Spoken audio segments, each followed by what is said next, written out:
বাংলা ভিউর ইসলামিক আয়োজন ইসলাম ও জীবন। আজকের আলোচ্য বিষয় হচ্ছে যেসব কারণে মানুষের ঈমান থাকে না। ইসলামী শরীয়তের যাবতীয় হুকুম হাকাম অন্তর দিয়ে বিশ্বাস করা এবং নিজেদের জীবন ব্যবস্থা হিসেবে মেনে নেয়ার নামই হচ্ছে ঈমান। আর এটি মুমিন জীবনের জন্য সবচেয়ে দামি এবং গুরুত্বপূর্ণ। একজন পরিপূর্ণ মুমিন তো সেই ব্যক্তি যিনি শরীয়তের বিষয়গুলোকে গভীরভাবে বিশ্বাস করার পাশাপাশি মৌখিক স্বীকৃতি সহ জীবনে পূর্ণাঙ্গভাবে আমল করেন। তবে মানুষের বিশেষ কিছু কারণ রয়েছে যেগুলোর কারণে মানুষ ঈমান হারিয়ে ফেলে। মানুষের ঈমান হরণকারী কাজগুলো হচ্ছে কুফর। কুফর হলো সেই জিনিস যা গোপন করা হয়। ইসলামিক স্কলারগণ কুফরের 5টি বিষয় তুলে ধরেছেন। 1. কুফরে তাকজিব, অর্থাৎ নবী রসুলগণকে মিথ্যা সাব্যস্ত করা। 2. কুফরে ইস্তিকবার, অহংকারের কারণে আল্লাহ তার রসুলের হুকুম অমান্য করা এবং গ্রহণ করতে অস্বীকৃতি জানানো।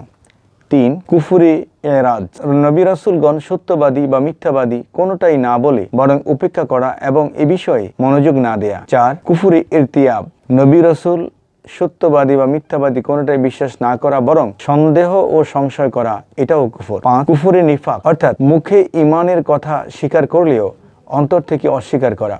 মুনাফিকির এই গুণের কারণে মানুষ ঈমান হারিয়ে ফেলে। এছাড়াও আরো অনেক কারণে একজন মুসলিম ঈমান হারা হতে পারেন। এর মধ্যে রয়েছে আল্লাহর সঙ্গে কাউকে শরীক করা, আল্লাহ এবং বান্দার মধ্যে মধ্যস্থতাকারী রূপে অন্য কাউকে স্থাপন করা, শিরিককারীকে কাফের মনে না করা, সঠিক পথের অনুসারী বলে মনে করা, রাসূল সাল্লাল্লাহু আলাইহি সাল্লামের সিদ্ধান্ত ও পথ নির্দেশনার চেয়ে অন্যের সিদ্ধান্তকে বেশি উত্তম মনে করা, রাসূলুল্লাহ সাল্লাল্লাহু আলাইহি সাল্লামের কোনো একটি হুকুমকে ঘৃণা করা, কোরআন নিয়ে ঠাট্টা ও উপহাস করা, জাদু টোনা করা কুফরি।